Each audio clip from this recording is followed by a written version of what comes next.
Hello, everyone. Today is Friday, March 4th, 2022. Artisanal fishing contributes more than 52,000 tons of fish in the market. This article is taken from the Guinea Bissau newspaper O Democrata.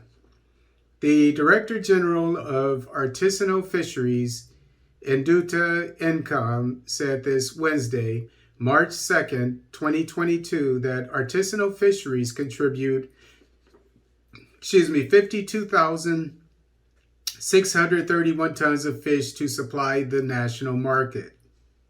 Sounds like a lot of fish to me, a lot of food, which is I'm vegan, but um, since most people are not, definitely not on the African continent, from what I understand, I'm sure this is really a plus for the people of Guinea-Bissau. Induta Income made this statement at the opening of the first two-day training workshop on improving the sustainability management of small pelagics, in which he highlighted the important role of artisanal fishing in the livelihood of the riverside population and in the nutritional balance of the population in general. Small pelagics, from what I understand, these are the small fish species. But it must be emphasized, as I'm going over another article that's just the opposite of this. It's talking about how the Chinese are doing just the opposite of this, and is causing a lot of problems. I can't remember the country, but hopefully you'll be able to look at that one and compare these two situations. You have Guinea-Bissau, which is on the coast, the western coast of Africa, and all of this fish, healthy fish, and the water is healthy. This is artisanal fishing, the old school way. Doesn't harm the environment, like what I'll go over with the Chinese in another article today. And then on top of that, you have the fishermen or fisherwomen that are self-employed, I would assume, and so they can take care of their families, and so it's providing jobs. And I did an article, if not yesterday, I think it was day before yesterday, one of the two, and it was very similar to this, and how in Angola, in case you didn't know, which is on the western coast of Africa as well, but more southern Africa, but it's a much larger country. Artisanal fishing creates 55,000 jobs. So when it comes to fishing, when it comes to the economy and taking care of his people and the environment, you see that Angola is doing the right thing, and here you have Guinea-Bissau. And so this is some really good news coming out of Guinea-Bissau. So we're talking about good governance here.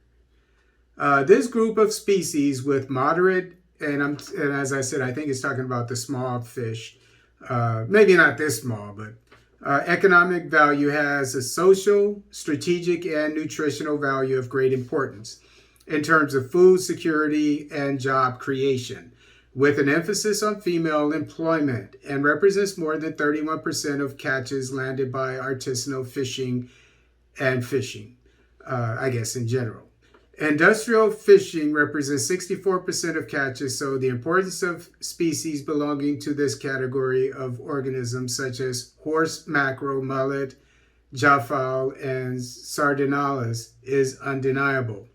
According to Induta Income, the training workshop, improvement of sustainable management of small pelagics, will enable the training and awareness of researchers and employees of the Center for Applied Fisheries Research, CIPA, on the collection of environmental and biological data through tools for collecting data, new generation data, marine pollution, and strandings of marine species, in particular marine mammals, explaining that the training is part of the government's policy for the development of fisheries and the axis concerning the promotion of the development of artisanal fisheries and aquaculture and the supply of domestic fish market. Aquaculture, from what I understand, which is what they do in Angola as well. It's a big deal there, according to the article I went over the other day. It's basically, from what I understand, it's not only fishing, but maybe you introduce more fish after you've depleted, you've fished in that area. You leave it alone, the area, the water's alone, and then they replenish, and then you go and fish again. This is what I get from that. But basically, it's responsible, environmentally responsible fishing. And so you have it, again, in Angola, and you have it here in Guinea-Bissau.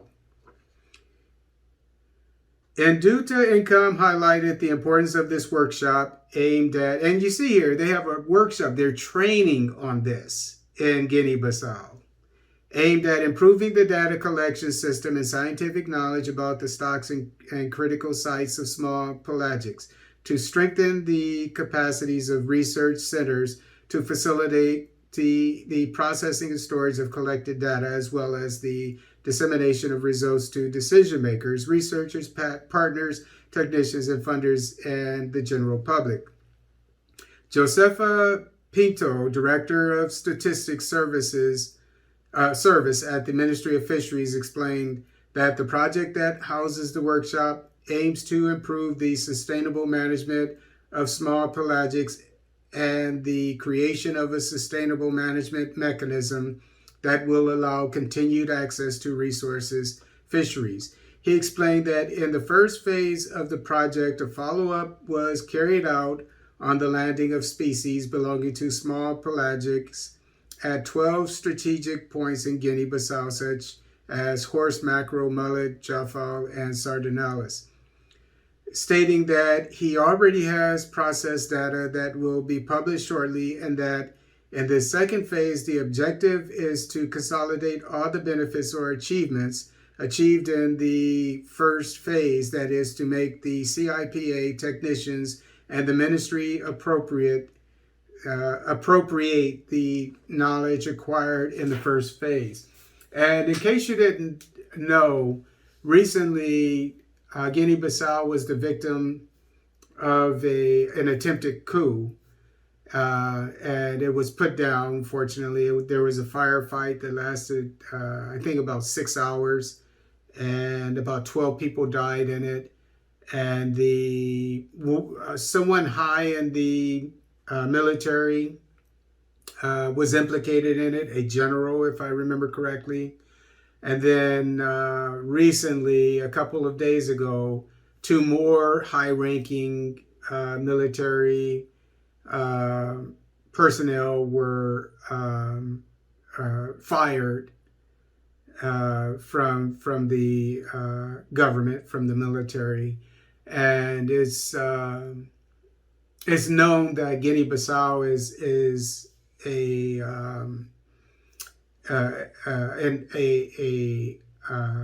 haven for drug trafficking, for drugs coming from Latin America and going to Europe. And so this president, as far as I can tell, is clean. He's not involved. And they said that the drug trafficking was one of the reasons for the coup attempt. And probably, I'm just going to guess, probably because his administration was against it. And so since the military is known to be a part of it, or at least was historically, that's why you had the coup, because it's big business for them. And so you see what he's doing here with the fishing. I mean, so we need to learn more about the president of Guinea-Bissau, because he seems to be doing great things.